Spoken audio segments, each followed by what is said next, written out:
here today at the top 10 champions of the diversity event celebrating International Men's Day. I am Tharshi Faris and stay tuned for more.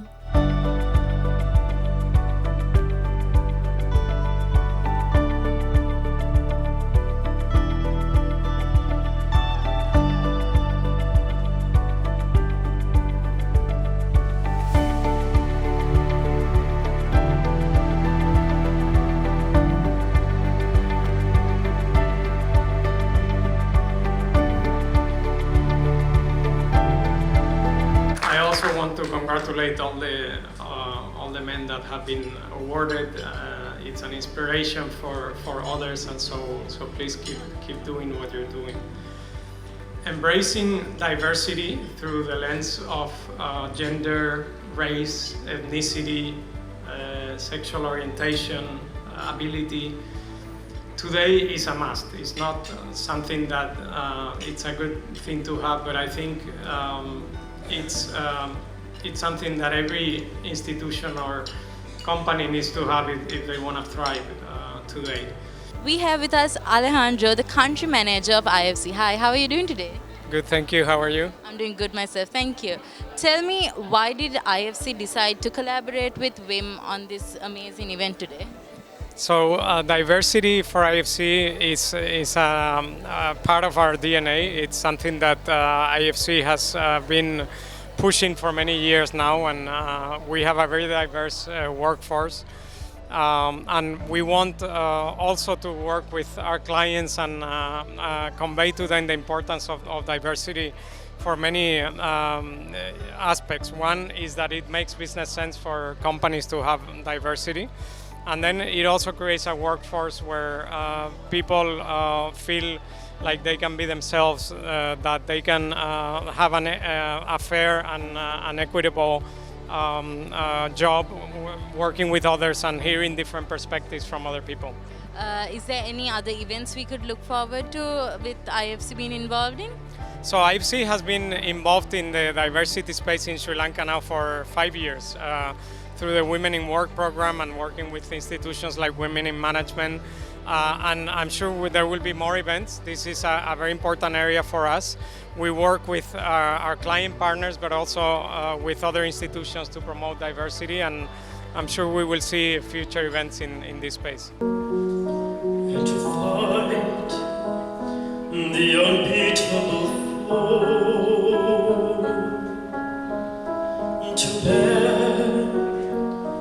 with unbearable sorrow, and to run where the brave dare not go, to right the unrightable wrong, and to love pure and chaste from afar.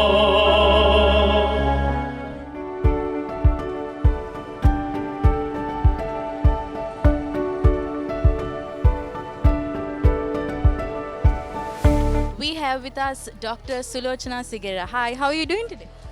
Doing good and great. So tell me, what was the inspiration for today's event, Top 10 Champions of Diversity? So actually 3 years ago I was thinking why Sri Lanka does not appreciate or celebrate the International Men's Day the way we celebrate the Women's Day. And also the responsibility of diversity, equality is on women without asking help from men. So that was the main reason that I wanted to do it, and also to inspire and also to appreciate the few men who has worked toward diversity and inclusion. They have silently worked in their corporate and society. So why not highlight them and say thank you? That was the objective.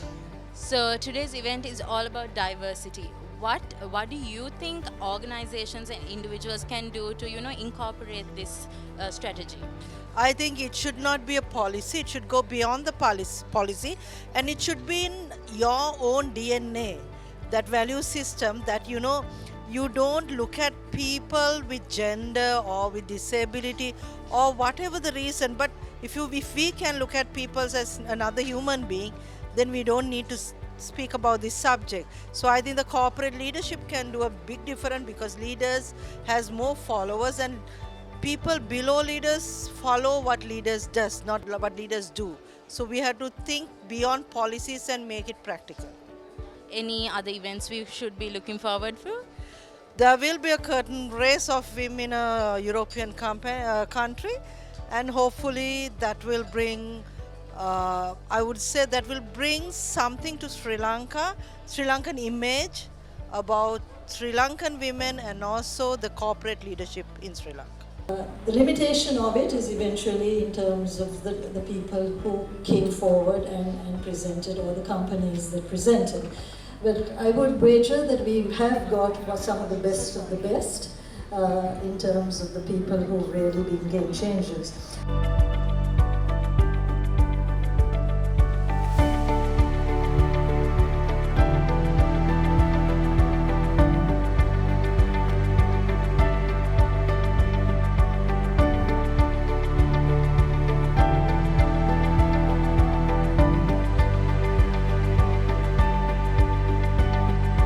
We have with us Dr. Vinya, who was an award winner of tonight. Hi, sir. How are you doing today? Fine, thank you. Good evening. So, what do you think about today's event? It's a very inspiring event because those of us who have been working in different sectors, working on diversity and also inclusion, have been recognized. So, I think it's a very special occasion.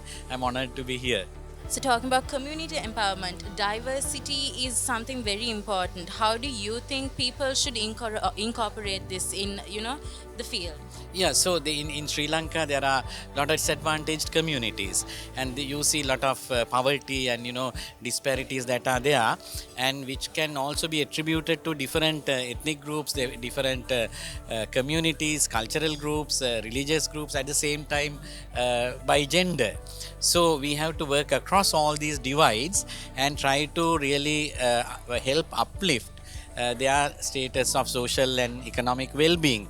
So there are these different people have adopted different approaches. Some of them are totally from the corporate sector, others are also from the humanitarian and development sector. So all have worked together, and I think it's very important that we continue this journey, because Sri Lanka is facing a severe socio-economic crisis, and the only way that we can overcome that is by working together in a very inclusive way and taking diversity as an asset, not something that is challenging.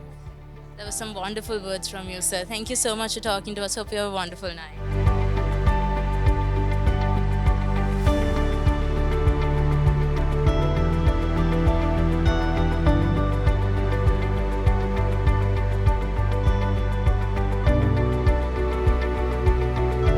We have with us Kasun Sigera, the chairperson of New Generation by Women in Management. Hi, how are you doing today? I'm doing very well. I hope you're doing the same. Yes, thank you.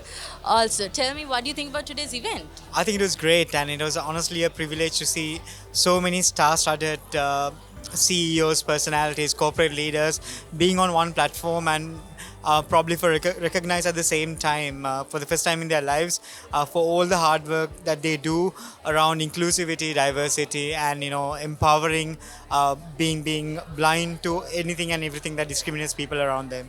So today's event is all about being diverse. So what actions do you think an organization or an individual can take to keep up with it? Well, I think it fundamentally starts with you being open-minded to expect and respect people for who they are, who they truly are, despite their gender, despite their societal or socio-economic background, despite their origin, or despite their racial group or whatsoever, even their sexual preferences or whatsoever, because you recognize the individual as it is. So I think the fundamental of such an empowered society would be for you to be blind towards anything that discriminates a person, and recognize that person, and applaud or probably even empower them for who they are. So I think that's a great step as an outcome of this, and also on the other side, I think it's important as a society, especially despite all our differences. Sri Lanka as a country itself is a very diverse country, so I think it's now a time for us to have a serious dialogue and serious conversation conversation around how we empower, recognize, and how we bring out the best in people while not letting them lose themselves. So I think this event probably kept a huge step towards the success of such a great outcome in the years to come.